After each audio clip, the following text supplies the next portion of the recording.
We have seen how in the first reading, the brother and sister of Moses discriminate. Moses was now married to a Cushite woman, and they were not very happy with it. And they said, "Are there no more prophets whom God speaks to?" And then God appears to them and says, "Yes, I speak to the prophets in dreams and visions. But to Moses, because he is so humble, he is so submissive, I speak to him face to face, mouth to mouth."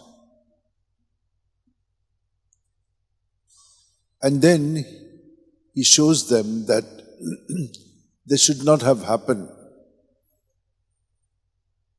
And so what happens? The consequences when we misjudge can fall upon us. For the scripture says, in judging others, you judge yourself. So Miriam got this leprosy and she became white. When Aaron saw her, he was aghast and he said to Moses, "We have sinned. We should not have done this." And he repents. And so Moses also does not take this as, "Now, yes, you have done this to me, good for you." No. He pleads with God for mercy and clemency, and the Lord listens to his prayer. However, they do not move till she is healed. The whole of the Israelite camp waited till she was healed. She was kept separate.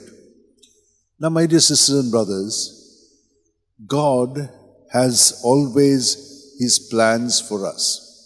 And so, let us remain always focused on God and not on the peripheries.